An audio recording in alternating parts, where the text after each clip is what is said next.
আসসালামু আলাইকুম গাইস, আশা করি ভালো আছো। আলহামদুলিল্লাহ তোমাদের দোয়াতে আমি ভালো আছি। যদিও আমার অনেক জ্বর ঠান্ডা, তো জ্বর ঠান্ডা নিয়ে তোমাদের জন্য ভিডিও বানাতে বসেছি, তো আশা করি তোমাদের সাপোর্ট পাবো। তো আজকের ভিডিওর টাইটেলটি হলো প্রযুক্তির বিস্ময়, ফোনের মধ্যে liquid cooling, red magic 11 pro plus review in Bangla. ঠিক আছে, তো এটার আজকে আমরা কি রিভিউ দেখে রিয়াকশন করবো অবশ্যই। তো ভিডিওটি নেওয়া হয়েছে টাইনা টুইনা pass tech to the point wide বাইয়ের ভিডিও, তো আশা করি ভালো লাগবে। আর যদিও গাইস আমার অনেক জ্বর ঠান্ডা, তাই বেশি একটা কথা বলতেও পারছি না। তোমরা আমার মানে বয়স শুনে হয়তো বুঝতে পারছো। যদি ভুল টুটি অবশ্যই তোমরা ক্ষমা ডিসিতে দেখবে, ঠিক আছে। আর ভালো লাগলে অবশ্যই লাইক কমেন্ট শেয়ার, চ্যানেলে নতুন হলে অবশ্যই চ্যানেলটিকে must subscribe and get the bell icon, ঠিক আছে। তো চলো বেশি কথা না বলে আজকে ভিডিও কার্যক্রম শুরু করি। 1 2 3। স্মার্টফোনের liquid cooling. Okay this is red magic 11 pro plus, পৃথিবীর ওকে প্রথম স্মার্টফোন যেটাতে অ্যাক্টিভ লিকুইড কুলিং টেকনোলজি ব্যবহার করা হয়। মানে তোমার এখানে লিকুইড কুলিং, যেটা আগে কোনো মানে এর আগে কোনো ফোনে এরকম লিকুইড কুলিং ইউজ করা হয়নি, এটাই প্রথম। মানে তোমার ফোনটা যদি গরম হয়ে যায় এই লিকুইড কুলিং এর মাধ্যমে কি তোমার ফোনটা একদম কুল করা হবে, যেটা আসলে একটা ইমপ্রেসিভ ব্যাপার আর দুর্দান্ত ব্যাপার বলা যায়। তো চলো বিউটি প্লে করি। আই মিন একবার চিন্তা করে দেখেন ওয়াও, প্রযুক্তি কোন জায়গায় দেখো বাইরে দিয়ে বাতাস দিচ্ছে, আবার ওইখানে একটা ফ্যান আছে, ওই ফ্যান দিয়ে কি বাতাসগুলো দূর করে দিচ্ছে, যেটা আসলে একটা দুর্দান্ত। মানে তোমার ফোনটা যদি গরম হয়ে যায় তো হাওয়ার মাধ্যমে কি এরকম ফোনটাকে মানে ঠান্ডা রাখতে সাহায্য করবে, যেটা আসলে দুর্দান্ত। চলো বিউটি প্লে করি। পৌঁছে দিয়েছে একটা স্মার্টফোনের মধ্যে, ছোট ডিভাইসের মধ্যে এয়ার কুলিং তো রয়েছেই, সেই সঙ্গে রয়েছে লিকুইড কুলিং। মানে ফোনে যে হিট প্রডিউস হচ্ছে সেটা তরল পদার্থের মাধ্যমে কিন্তু কুল করার চেষ্টা করছে রেড ম্যাজিক। এই সেই লিকুইড পদার্থ যেটা আসলে ইমপ্রেসিভ। রেড ম্যাজিক গেমারদের জন্য বলা যায় যে স্বপ্নের ফোন বানাচ্ছে। 11 প্রো প্লাস কিন্তু তার ব্যতিক্রম নয়। এই ফোনে এমন এমন কিছু ফিচার আছে যেটা ভাই টেক স্যাভিদের জন্য একটা মানে ব্লেসিং আমি বলবো, বিশেষ করে যারা গেমার রয়েছেন। সবাইকে স্বাগত জানাচ্ছি রেড ম্যাজিক 11 প্রো প্লাস এর হ্যান্ডস অন ইমপ্রেশন ভিডিওতে। এবং আমাদের কাছে এই ফোনটা পাঠিয়েছে টেক অ্যান্ড টক বিডি, তাদের কাছে পাওয়া যাচ্ছে, দাম একটু বেশি এই মুহূর্তে। তবে কত জিজ্ঞেস করে লজ্জা দিবেন না ভাই, আমি ডেসক্রিপশনে লিখে দিচ্ছি চুপি চুপি। ওকে, আমরা একটু দেখিনি গাইস দামটা কিরকম হতে পারে, আমরা চেক করি। ডেসক্রিপশন বক্সে যেহেতু দেওয়া আছে এখানে পেয়ে যাবো। কারেন্ট প্রাইস আমার 1,35,000 টাকা। ভাই অনেক প্রাইস, কারেন্ট প্রাইস 1,35,000 টাকা বিডিটি, যেটার দামটা আসলে অনেক বেশি। তো এটা দেখবো আসলে ভ্যালু ফর মানি কিনা, সেটা আমরা অবশ্যই ক্লিয়ার মানে দেখবো। তো চলো ভিডিওটি এবার প্লে করি। ওকে, এই ফোনটা যেহেতু মাত্র বাংলাদেশে এসেছে যার ফলে দাম করা আছে, বাট আপনি যদি কিনতে চান আই গেস 16 ডিসেম্বর কিনে ফেলা ভালো ডিসিশন হবে। সেটাই পরে কি হবে কেউ জানে না। এনিওয়ে ডিজাইন আমরা একটু পোস্ট করলাম। হ্যাঁ, 16 ডিসেম্বর কিন্তু আমাদের বাংলাদেশ থেকে কি তোমার কি আনঅফিসিয়াল ফোনগুলো কি মানে এগুলার তোমার নেটওয়ার্ক কানেকশন বন্ধ করে দিবে। তো 16 ডিসেম্বর আগে যারা কিনবে তাদের ফোনগুলো সেফ থাকবে, কারণ তাদের ফোনগুলো অটোমেটিক কি মানে তারা নেটওয়ার্ক কানেকশন মধ্যে কি নিয়ে নেবে, মানে রেজিস্ট্রেশন নিয়ে নেবে অটোমেটিক। বাট 16 ডিসেম্বর বা 16 ডিসেম্বর পরে যারা কিনবে তারা খুবই রেড অ্যালার্টের মধ্যে আছে, যেটা বি কেয়ারফুল। যারা কিনতে চাচ্ছে অবশ্যই কিনে নেবে, কারণ যারা গেমার আছে এটা অবশ্যই একটা গেমিং ফোন, তো অবশ্যই গেমারদের জন্য একটা পারফেক্ট ফোন হতে যাচ্ছে। তো চলো ভিডিওটি প্লে করি। আমরা খুব আহামরি চেঞ্জেস দেখতে পাচ্ছি না। রেড ম্যাজিকের আগের সিরিজ 10 প্রোর কাছাকাছি আমরা দেখতে পেয়েছি, কিছু কিছু জায়গায় একটু ইমপ্রুভমেন্ট আনা হয়েছে। তবে এবারও ক্যামেরা হাউজিং বলতে তেমন কিছু নাই, পুরোটাই ফ্ল্যাট, সবকিছুই সমস্ত বডির মধ্যে ইন্টিগ্রেট করেছে। এর ফলে এই ফোনটা ফ্ল্যাট সারফেসে আপনি রাখতে পারবেন কোনো রকম হুইবেল ছাড়াই। এই ফোনটা সম্পর্কে বিস্তারিত জানার আগে আপনাকে মাথায় রাখতে হবে যে এটা কিন্তু অন্যান্য সাধারণ কোনো ফোন না, এটা গেমারদের জন্য এক্সক্লুসিভলি ডিজাইন করা। এবং এই কারণে দেখতে পাচ্ছেন এখানে অনেকগুলো বাটন। হ্যাঁ সেটাই, এত দামি ফোন তারপরেও কিন্তু একটা 3.5 এর হেডফোন জ্যাক দেওয়া আছে, যেটা আসলে একটা গেমারদের জন্য দুর্দান্ত। ঠিক আছে, যারা গেমার আছে তাদের জন্য আসলে ইমপ্রেসিভ বলা যায়। তো চলো ভিডিওটি প্লে করি। 5 মিলিমিটার পোর্ট রয়েছে, ডেডিকেটেড গেম মোডের গেমিং বাটন আছে। আচ্ছা, গেম মোড ইনফ্যাক্ট দুই দিকে মোট দুইটা টাচ সেনসিটিভ ট্রিগার রয়েছে, যেটা গেমিং এর সময় আপনার কাজ আরো অনেক সহজ করে দেবে। ফোনের দুই পাশে এয়ার কুলিং এর জন্য ভেন্টিলেশন স্পেস রাখা হয়েছে দুইটা। এবং খেয়াল করে দেখেন এই ফুটেজে আমরা এর এক প্রান্তে কিছু ধোঁয়া প্রবেশ করিয়েছি, অপর প্রান্তে কিভাবে বের হয়ে যাচ্ছে। তার মানে কি তোমার ফোনটা যদি হিট হয়ে যায় তার মানে বাতাসের মাধ্যমে কি ফোনটা বাতাস শুষে নিয়ে ফোনটাকে ঠান্ডা করবে আর গরম বাতাসটা বের করবে। ঠিক আছে, যেটা আসলে কিন্তু দুর্দান্ত। আর এটা হলো কি ফ্যান, এই যে ফ্যানটা ওই ফ্যানের মাধ্যমে কি তোমার বাতাসটা বের করছে, যেটা আসলে ইমপ্রেসিভ। তো চলো ভিডিওটি প্লে করি। মানে এই ফোনটা আপনি যখন গেমিং করবেন বা হেভি ইউসেজ করবেন, বাতাসের মাধ্যমে সে নিজেকে ঠান্ডা করার চেষ্টা করবে। হ্যাঁ সেটাই। সে সঙ্গে রয়েছে অ্যাক্টিভ লিকুইড কুলিং। Wow. প্রথমবারের মতো কোনো স্মার্টফোনে আমরা দেখতে পাচ্ছি অ্যাক্টিভ লিকুইড কুলিং। এর আগে OnePlus অবশ্য চেষ্টা করেছিল, একটা কনসেপ্ট ফোন তারা প্রকাশ করেছিল 2023 সালে, বাট বাজারে কখনো আসে নাই। আচ্ছা। ইউনিট হিসাবে এটাই পৃথিবীর প্রথম ফোন যেখানে অ্যাক্টিভ লিকুইড কুলিং ব্যবহার করা হয়েছে। এবং Okay. পেছনে যে ট্রান্সপারেন্ট সার্কুলার ডিজাইন আপনারা দেখতে পাচ্ছেন, এইটা কিন্তু অ্যাকচুয়ালি লিকুইড। আর মাঝখানে সাদা যে বাবেলের মতো দেখতে পাচ্ছেন, আমি প্রথমে মনে করেছিলাম হয়তো এইটা ফোনের ডিজাইন, বাট না, Okay. এটা অ্যাকচুয়াল বাবেল। এবং আপনি চাইলে এই জিনিসটাকে অন বা অফ করে রাখতে পারবেন। আচ্ছা, আচ্ছা। Crazy man. মানে আমরা এতদিন কিন্তু এই জিনিসটা কম্পিউটারে দেখেছি, বাট স্মার্টফোনে লিকুইড কুলিং জিনিসটা দেখে আসলে এটা আসলে দুর্দান্ত। futuristic একটা ফিল পাচ্ছি। হ্যাঁ সেটাই। Red Magic এই জিনিসটার নাম দিয়েছে transparent pulsation liquid cooling engine. Okay. এতে কিন্তু IPX8 রেটিং ওয়াও, IPX8 মানে IPX8 এটার রেটিং, এটা আসলে কতটা পড়বো সেটা আমি জানি না, তোমরা জানলে অবশ্যই কমেন্ট করো। যদি আমি IP69K Pro এগুলো আমি জানি, বাট বেসিক্যালি এটা নিয়ে আমার কোনো ধারণা নেই, তেমন কোনো ধারণা নেই। তোমরা যারা গেমার আছো বা IPX8 এটা নিয়ে যাদের মানে আইডিয়া আছে, ঠিক আছে, তারা তোমরা অবশ্যই কমেন্ট করে জানিয়ে দিও আমাকে। এটা নিয়ে আমার কোনো ধারণা নেই, এটা আসলে রেটিংটা কিরকম বা কতটা পাওয়ারফুল রেটিং সেটা আমি বলতে পারবো না। তো চলো ভিডিওটি প্লে করি। রয়েছে। আই এম নট শিওর আসলে এই মেকানিজমে এটারে ওয়াটারপ্রুফ কিভাবে তারা করেছে। Okay. একটু কনফিউশনে ছিলাম, বাট তারাই এই জিনিসটা মানে এই ফোনটা পানির নিচে আনবক্স করে দেখিয়েছে। তাই? Which was crazy. আর Wow. এর ভেতরে যে ফ্যান তারা ব্যবহার করেছে ওইটার নাম তারা দিয়েছে উইন্ডচেজার 4.0, যেটা প্রত্যেক মিনিটে 24,000 বার ঘোরে ভাই। সিরিয়াসলি? প্রত্যেক মিনিটে মানে কি, মানে 1 মিনিটে 24,000 বার ঘুরবে? এটা তো ভাই আসলে ইমপ্রেসিভ, দুর্দান্ত ব্যাপার ভাই। মানে 1 মিনিটে 24,000 বার, 24,000, 24 বার না 24,000, যেটা আসলে রিয়েলি ইন্টারেস্টিং। ঠিক আছে, তো চলো ভিডিওটি প্লে করি। আর এই হচ্ছে 24,000। ও মাই গড, দিস আচ্ছা, ইজ আচ্ছা। ইনসেইন। এই ফোনের সেটাই। মধ্যে ডেডিকেটেড একটা চিপ দেওয়া হয়েছে যার নাম হচ্ছে সিনাপটিক চিপ, যেটা Okay. টাচ রেসপন্সিভনেস অনেক অনেক ইমপ্রুভ করবে গেমিং এর সময়। আর যে টাচ সেনসিটিভ ট্রিগার গুলো এখানে দেখতে পাচ্ছেন, এইগুলো 520 হার্জ স্পিডে টাচ রেসপন্স করে। So Okay. এইটা একটা ultimate gaming machine. Okay, okay. যারা মানুষ আছেন এবং তাদের জন্য ফোনটা আসলে perfect. তাদের জন্য মূলত এই ফোনটা ডিজাইন করেছে। হ্যাঁ। বাই দ্য ওয়ে ডিসপ্লেটাও কিন্তু ওয়াও, আসলে দেখো, ওয়েট আমরা একটু বাই করি। তাদের জন্য মূলত এই ফোনটা ডিজাইন করেছে। দাঁড়াও, আসবে। বাই দ্য ওয়ে হ্যাঁ, এটা হলো এই ফোনের ডিসপ্লে। মানে এখানে তো কোনো ক্যামেরা দেখতে পাচ্ছি না, সম্ভবত ক্যামেরাটা হবে কি মানে লুকানো ক্যামেরা বা আন্ডার ডিসপ্লে বলা যায়। বাট ডিসপ্লেটা দেখো এক কথা বা ইমপ্রেসিভ, মানে কোনো চিন বেজেল দেখতেই পাচ্ছি না, মনে হচ্ছে একদম সুপার লেভেলের সিমেট্রিক্যাল চিন বেজেল, যেটা এক কথায় মানে খুবই অসাধারণ ভাই। মানে এরকম ফোনই তো আমরা চাই, তাই না? তো এর মধ্যে আবার ক্যামেরাটা অবশ্যই কি আন্ডার ডিসপ্লে সেটা আমি আগে থেকে জানি। তো চলো ভিডিওটি আবার প্লে করি। ডিসপ্লেটাও কিন্তু সেই 6.85 ইঞ্চির ডিসপ্লে। AMOLED display, হ্যাঁ। আপনার মনে হবে 140 আপনার যে হাতে refresh একটা rate। শুধু ডিসপ্লে ধরে বসে আছেন। এবং আচ্ছা। এই display refresh rate 144 hertz, symmetrical bezel মাত্র 1.25 মিলিমিটারের, ফলে ইমার্সিভ একটা এক্সপেরিয়েন্স পাবেন। আর মানে Nokia display বিগত ধরে আছে কয়েক আর কি। বছর ধরে যেটা করতেছে ভাই, আন্ডার ডিসপ্লে সেলফি। আচ্ছা, আচ্ছা, যেটা বললাম আমরা। যেটা বাইরে থেকে বোঝাই যাবে না যে এর মধ্যে একটা ক্যামেরা বসানো রয়েছে। যদিও এটার কোয়ালিটি ভাই যদি এক কথা বলতে হয়, জঘন্য। সিরিয়াসলি? আলট্রাসনিক হতেও পারে, গেমিং ফোন তো হবেই, এটা স্বাভাবিক। এবং এইটা যে কি রকম ফাস্ট Ultrasonic, আচ্ছা, আচ্ছা। আমার ব্যবহার করা এখনো পর্যন্ত যত ফ্ল্যাগশিপ ফোন রয়েছে তার মধ্যে সবচাইতে ফাস্ট ফিঙ্গারপ্রিন্ট সেন্সর আমার কাছে মনে হয়েছে Redmi Okay. Nokia 11 Pro Plus এর। আচ্ছা। এই ফোনটাকে বলা যাচ্ছে এই মুহূর্তে one of the best gaming smartphone. So এটার হার্ডওয়্যারের দিকে আমাদের নজর ছিল যে কিভাবে কম্বিনেশন করে এবং এর সঙ্গে যে সফটওয়্যার তার অপটিমাইজেশন কেমন হয়। সো হার্ডওয়্যার নিয়ে আলাপ শুরু 8 Elite, আচ্ছা। 8 Elite Gen 5। হ্যাঁ, এই এটা তো আসলে একটা দুর্দান্ত স্ন্যাপড্রাগন 8 এর Gen 5, যেটা একটা লেটেস্ট চিপসেট, আর এটা একটা অবশ্যই গেমিং চিপসেট যেটা খুবই পাওয়ারফুল। তো এটা গেমিং এর জন্য আসলে বেস্ট চিপসেট বলা যায়। তো চলো ভিডিওটি প্লে করি। চিপসেটটাই এই মুহূর্তে স্ন্যাপড্রাগনের সবচাইতে পাওয়ারফুল চিপসেট হ্যাঁ, যেটা সেটাই। ফোনে ব্যবহার করা হয়েছে। এবং এই ফোনের যে AnTuTu স্কোর আমরা পেয়েছি আচ্ছা। ভাই ভাই 4 মিলিয়নের সিরিয়াসলি ভাই, 4 মিলিয়ন মানে কি 40,12,416। ও মাই গড, এটা তো ভাই সবাইকে হারিয়ে দিয়েছে ভাই। এটার উপর তো কোনো আন্ডার স্কোর এখন নাই বর্তমানে আমার জানা মতো। অ্যাটলিস্ট আমি 35,000 জানি আছে, মানে 40 লাখ, ঠিক আছে, 35 লাখ আছে এরকম একটা জানি, কিন্তু 40,12,416 যেটা আসলে ইমপ্রেসিভ। অন্তত স্কোয়ার এত স্মার্ট, মানে এটা খুবই পাওয়ারফুল, খুবই পাওয়ারফুল। তো চলো ভিডিওটি প্লে করি। করে যেটা আমাদের যে চার্ট আছে আর কি, ওই চার্ট ও মাই গড, দেখো সবার উপরে 40 লাখ, হ্যাঁ এই যে স্ন্যাপড্রাগন 82 জেন 5 যেটা এটাই। এরপরে আবার মানে স্ন্যাপড্রাগন 82 জেন 5 এর আরেকটা আছে ওই 35,71,002, ঠিক আছে।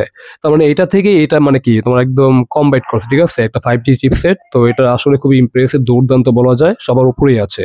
তো এটা আসলেই ভালো, এটা এক কথায় বেস্ট, সুপার বেস্ট। তো চলো ভিডিওটি প্লে করি। ভেঙে চুরে দুমড়ে মুচড়ে দিয়ে এক হুম, নম্বরে অবস্থান করছে রেড সেটাই সেটাই সেটাই। প্লাস। সেই সঙ্গে রেড ম্যাজিকের নিজেদের ডেভেলপ করা রেড কোর R4 চিপসেটও এখানে তারা ব্যবহার করেছে বেটার আচ্ছা আচ্ছা, গেমিং এক্সপেরিয়েন্সের জন্য। 16 জিবি র্যাম আছে আমাদের এই ভেরিয়েন্টে, যেটা LPDDR5, LPDDR5, সেই আচ্ছা সঙ্গে 512 GB UFS 4.1 4.1, storage. Out of okay, box Android 16 রয়েছে এই ফোনে, সেই সঙ্গে রয়েছে রেড ম্যাজিক OS 11। আর 11। পারফরমেন্স, অবশেষে একটা ফোন পাইলাম আর কি, মানে ফ্রি ফায়ার ঠিকঠাক মতো খেলা যায় আর কি। ওরে ভাই রে ভাই, দিস ইজ ইনসেইন যদি এক কথায় বলি। রেড ম্যাজিক এখানে কিউবি স্কাই 3.0 নামক একটা টেকনোলজি ইন্টিগ্রেট করেছে ওভারঅল পারফরমেন্স এনহান্সমেন্টের জন্য। সেই ওকে, সঙ্গে রয়েছে 4D ভেপার কুলিং সিস্টেম। আর আচ্ছা, যার আউটপুট আমরা পেয়েছি খুবই চমৎকার, এবং এখানে কোনো ল্যাগ বা কোনো হিকাপ বা কোথাও কোনো বটলনেক এইরকম কোনো কিছুই কিন্তু আমাদের কাছে ফিল হয় নাই। আমরা নানা রকম গেম ট্রাই করেছি এই ফোন দিয়ে, অনেকগুলো সেশন আমরা খেলেছি, বাট চিপসেটটা যত পাওয়ারফুল তো এরকম তো হওয়ার কথাই না। বুঝতেই পেরেছি যে তারা অনেক অনেক কাজ করেছে এই ফোনটার পারফরমেন্স বুস্ট করার জন্য। খুবই ফ্লুয়েন্ট, খুবই আই ক্যাচি ছিল এটার গ্রাফিক্স কোয়ালিটি। এক্সটেন্সিভ পিরিয়ডে গেমিং করেও এই ফোনের পারফরমেন্সের যে ফ্ললেস, সেইটাকে আমরা কোনোভাবে ড্রপ করতে পারিনি। তবে হ্যাঁ, এই ফোনের ফ্রাস্ট্রেটিং কোনো দিক যদি থাকে সেটা হলো এর ক্যামেরা। পেছনে অনেকগুলো সেন্সরের মতো দেখা গেল ভাই, আসল কাজের ক্যামেরা দুইটাই, একটা 50 মেগাপিক্সেলের মেইন সেন্সর আর একটা 50 মেগাপিক্সেলের ultra wide. 50 megapixel main sensor পাচ্ছি, আবার আল্ট্রা ওয়াইডও 50 মেগাপিক্সেল, এটা দুইটা সেন্সরই একদম কাজের সেন্সর বলা যায়, এটা বা ফেলে দেওয়ার মতো না। তো অবশ্যই আমরা ক্যামেরার পারফরমেন্স দেখবো, ছবি কোয়ালিটি দেখবো। তো চলো ভিডিওটি প্লে করি। আর সামনে 16 মেগাপিক্সেলের একটা, সিরিয়াসলি 1,35,000 টাকা ফোনের মধ্যে আমরা 16 মেগাপিক্সেলের একটা সেলফি ক্যামেরা পাবো? এটা কি ভাই মানে এই বাজারের সাথে কি মানানসই? যদিও এটা গেমিং ফোন, ঠিক আছে, আমি এক কথায় মানে গেমিং ফোনের ক্যামেরা কোয়ালিটি ভালো হয় না, এটা আমি ভালো করে জানি। তারপরে অ্যাটলিস্ট 32 মেগাপিক্সেল দিলে তো কোনো সমস্যা হওয়ার কথা ছিল না, বাট 16 মেগাপিক্সেল সিরিয়াসলি ভাই। তো দেখি আসলে ক্যামেরা কোয়ালিটি কিরকম। তো চলো ভিডিওটি প্লে করি। সুন্দর ডিসপ্লে ক্যামেরা। এটার পেছনের ক্যামেরা চলে আর কি, আসলেই খারাপ না, বাট সামনের ক্যামেরা ছবি কোয়ালিটি তো ভালোই, খারাপ না। মানে এটা পেছনের ক্যামেরার ছবি, তো লাইটিং কন্ডিশনে মোটামুটি, হ্যাঁ যদিও ডিটেল শার্পনেসে কিছুটা ঘাটতি লক্ষ্য করতেছি, তারপর চলে মোটামুটি চালিয়ে নেওয়ার মতো। তো দেখি সামনের ক্যামেরাটা কেমন। এতই সুন্দর হোয়াট, যে আপনি এটা দিয়ে একবার ছবি তুললে সিরিয়াসলি বাধ্য হবেন। ভাই আসলে ছবির কোয়ালিটি খুবই বাজে, খুবই বাজে, একদম শার্পনেস তো নেই বলে চলে, আর ডিটেল সেই লেভেলের ঘাটতি। মানে এটা যে মানে আমার বলতে এখন লজ্জা লাগছে, ঠিক আছে, তারপর খুবই বাজে। তো চলো ভিডিও প্লে করি। আমি জীবনও আর এই ক্যামেরা দিয়ে ছবি তুলবো না। হ্যাঁ সেটাই, ওরে স্মার্টফোনের ফ্রন্ট ক্যামেরার ছবি যে এত দেখো, বাজে হয়, এটা তো একটা মানে কাউকে না কাউকে, মানে ক্যামেরার কোয়ালিটিটা দেখো, মানে শার্পনেস এর ঘাটতি, ডিটেলস এর ঘাটতি, সব ঘাটতি একসাথে। মানে এটা মনে হচ্ছে না যে 1,35,000 টাকা ফোনের কি একটা সেলফি ক্যামেরার ছবি, মানে 10,000 টাকা ফোনের ছবি, মানে কোয়ালিটি এর থেকে অনেক ভালো, সিরিয়াসলি ভাই, সিরিয়াস অনেক ভালো। আর এটা খুবই বাজে। চলো বিউটি প্লে করি। কি ধরে রাখতে হবে এই লেগাসিটা, তাই না? সেটা ধরে রেখেছে হচ্ছে ম্যাজিক। হ্যাঁ, এখানে কিছু ব্যাপার আছে। ব্যাপার হচ্ছে যে ভাই, যারা গেমার ওদের তো আসলে এত ছবি টবি তোলার দরকার হয় না। একটা ক্যামেরা দিয়ে রাখছে, অনেক সময় ভিডিও কলিং করতে হয়, ধরেন হোয়াটসঅ্যাপে বা মেসেঞ্জারে আপনি ভিডিও কলিং করতেছেন, ইমার্জেন্সি পারপোজে কোনো একটা ছবি তুলতে হবে, সেই ক্ষেত্রে এটা কাজে লাগতে পারে। তাদের চাই হচ্ছে একেবারে ইমার্সিভ এক্সপেরিয়েন্স। ক্যামেরা কাট আউটটা না আসলে মানে চোখে লাগে কারো কারো ক্ষেত্রে। আমারও মাঝে মাঝে মনে হয় যে আমার সামনের ক্যামেরার দরকার নাই ভাই, একটা ক্লিন লুক আমি চাই। বাট কোয়ালিটির কথা যদি জিজ্ঞেস করেন ভাই, তাহলে আমি বলবো যে ওয়ালটনের কিছু কম দামি ফোন আছে, মোটামুটি সেই ফিলটা আপনি পাবেন। সিলিকন কার্বনে যুক্ত ব্যাটারি ক্যাপাসিটি বাড়ছে, 7,500 mAh হচ্ছে এই ফোনের ব্যাটারি ক্যাপাসিটি। থিকনেসটা একটু বেশি, সেটা অবশ্য এইটার মেকানিজমের কারণে, কারণ এর মধ্যে লিকুইড কুলিং আছে, এয়ার কুলিং আছে, হ্যাঁ সেটাই, একটু মোটা তো হবেই। আর এত বেশি ব্যাটারি ব্যাকআপ দেখে খুশি হওয়ার তেমন কোনো কারণ এই মুহূর্তে আমি দেখতেছি না। কারণ হলো ভাই এর যে মেকানিজম এটা অনেক বেশি মানে ইলেকট্রিসিটি কনজাম্পশন করে আর কি, মানে এই যে 7,500 mAh এর ব্যাটারি আমার মনে হয় এর এই সিস্টেমের কাছে কিছুই না, মানে 10,000 mAh হইলে আমি বলতে পারতাম যে এর জন্য ঠিক আছে। এনিওয়ে আপনি আসলে যদি নর্মাল ইউজার হন তাহলে একদিন পার করতে পারবেন, বাট এই ফোনটা তো নর্মাল ইউজাররা কিনবে না, তাই না? এটা তো গেমাররাই কিনবে, মানে অনেক অনেক গেমিং করার জন্য। তাদের জন্য ঝামেলা হচ্ছে দিন শেষে একবার চার্জ আপনাকে দিতে হতে পারে। 120 ওয়াটের গতিতে চার্জ দিতে পারবেন, বক্সের মধ্যেই আপনি চার্জার পেয়ে যাবেন, আর ওয়্যারলেসলি চার্জ দিতে পারবেন 80 ওয়াট গতিতে। ওয়াও,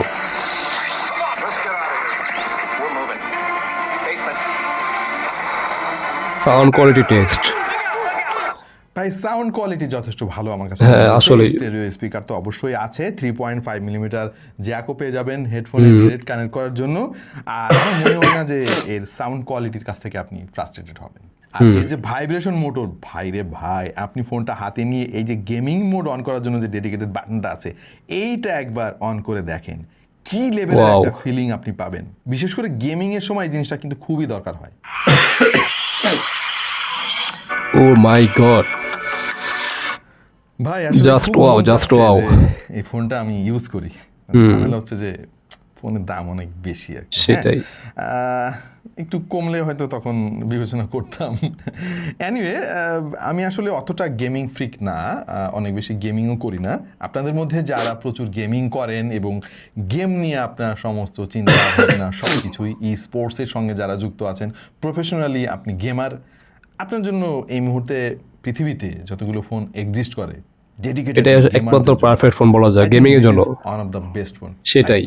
আমরা Antutu স্কোর পেয়েছি 40 লাখ ভাই, 40,12,416, যেটা আমাদের ছুঁয়ে দেখা যে কোনো ফোনের মধ্যে সবচেয়ে বেশি হাইস্ট। ইভেন এই যে গিগবেঞ্চের স্কোর পেয়েছি আমরা জোস, ওয়াও, 3,556 ভাই বাবাও যায়। মাল্টিকোর স্কোর 10,000 ক্রস করেছে একটা মাত্রই ফোন, 10,821 ইনফ্যাক্ট। এইটাও আমাদের টেস্ট করা সবগুলো সবচেয়ে বেশি আসলে ভাই, আসলে ওয়াইল্ডলাইফ এক্সট্রিম টেস্টে আমরা স্কোর পেয়েছি 7,560। তো কেমন লাগলো আপনাদের কাছে Nubia red magic? By the way এটার নাম কিন্তু অনেক লম্বা, ZTE Nubia oh my god 11 Pro plus. আচ্ছা, অনেক বড়, এর কাজও অবশ্য অনেক লম্বা। আর আপনার কাছে কি মনে হয় এই ফোনের দাম কত হওয়া উচিত বাংলাদেশে? একটু কমেন্টে আমাকে জানান। আর যারা এই ফোনটা কেনার জন্য অনেক দিন ধরে অপেক্ষা করে আসছিলেন তারা যোগাযোগ করতে পারেন টেক অ্যান্ড টক বিডির সঙ্গে। আপাতত এই পর্যন্তই, চেষ্টা করবো এই ফোনের একদম ইন ডেপথ একটা ফুল রিভিউ নিয়ে আসার জন্য, যেখানে আমরা আরও খুঁটিনাটি সব কিছু নিয়ে আলাপ করব। ফোনটা মাত্র আমাদের হাতে এসেছে, আসলে অনেক সময় আমরা পাই না এই ফোনের বিস্তারিত সব কিছু জানানোর জন্য। দেখা যাবে অন্য কোনো ভিডিওতে ভিন্ন কোনো বিষয় নিয়ে। সেই পর্যন্ত সবাই ভালো থাকুন, সুস্থ থাকুন, আর দেখতে থাকুন টেক টু দ্য পয়েন্ট। ওকে, তো যাই হোক গাইস, ভিডিওটি এখানে শেষ হয়ে গেলো, ঠিক আছে? এটা দেখে নিলাম আমরা রেড ম্যাজিক 11 Pro প্লাসের কি একটা টোটাল রিভিউ বলা যায়। ফোনটা ভাই গেমারদের জন্য আসলে পারফেক্ট হতে যাচ্ছে, যদিও ফোনের প্রাইস অনেক বেশি, 1,35,000 টাকা, তো দামটা আসলে অনেক বেশি। বাট যারা গেমার আছো, তো গেমারদের জন্য ফোনটা আসলে ডেডিকেটলি মানে কি বলা যায় এটা বানানো, ঠিক আছে গাইস? সরি, একটু উচ্চারণ হয়তো ভুল হয়েছে, বাট ফোনটা আসলে অনেক পাওয়ারফুল একটা ফোন, ঠিক আছে? তুমি যদি রেগুলার কাজ বাসের জন্য নিতে চাও, তারপর কি রেগুলার কাজ খুব অনায়াসে করতে হবে, ঠিক আছে ভাই? আর যদি ক্যামেরার জন্য নিতে চাও, তাহলে খুবই জঘন্য ভাই, ক্যামেরা কোয়ালিটি খুবই জঘন্য, তো এটা নেওয়া খুবই ঠিক হবে না। বাট বিশেষ করে যারা গেমার আছো তাদের জন্য কি ফোনটা তাদের জন্য কি উদ্দেশ্য করে বানানো হয়েছে। তো এই ফোনটার ডিসপ্লে আসলে খুবই একটা অ্যামোলেড ডিসপ্লে, 144 কি রিফ্রেশ রেট দেওয়া হচ্ছে, যেটা আসলে ইমপ্রেসিভ। আর ডেডিকেটলি তো অনেকগুলো বাটন আছে গেমে, মানে যারা গেমিং করবে তো গেমিং বাটন অনেকগুলো দেওয়া আছে, যেটা আসলে দেখতে খুবই সুন্দর। প্লাস লিকুইড সিস্টেম, যেটা আসলে দুর্দান্ত, মানে এরকম লিকুইড সিস্টেম কিন্তু আগে কোনো ফোনে ছিল না। হ্যাঁ, ওপ্পো একটা মানে বের করছিল 2023 সালে, মানে তারা কি কম্পিউটার মাধ্যমে দেখাচ্ছিল যে এরকম একটা বের করতে পারে, বাট ওটা আসে নাই। বাট এই প্রথম কোনো লিকুইড ফোন সেটা নোবিয়া বের করলো, রেড ম্যাজিক 11 Pro প্লাস, যেটা আসলে দুর্দান্ত। মানে ফোনটা যদি মানে মানে কি এখানে যদি গরমও হয়ে যায় এই লিকুইডের মাধ্যমে আর ফ্যানের মাধ্যমে কি তোমার ফোনটা ঠান্ডা করবে, যেটা আসলে দুর্দান্ত। আর ফ্যানটা তো দেখলামই খুবই, মানে 1 মিনিটে ঘুরে তোমার 24,000 বার, ভাই সুপার লেভেল, ভাই ফ্যানটা সুপার লেভেলে পাওয়ারফুল, যেটা আসলে দুর্দান্ত। আর ক্যামেরা কোয়ালিটি তো খুবই বাজে, মানে পিছনে ক্যামেরার ছবি দিয়ে তুমি লাইটিং কন্ডিশন ভালো ছবি তুলতে পারবে, খারাপ না। বাট সেলফি ক্যামেরা খুবই বাজে, খুবই আসলে জঘন্য, মানে এক কথায় বাজে।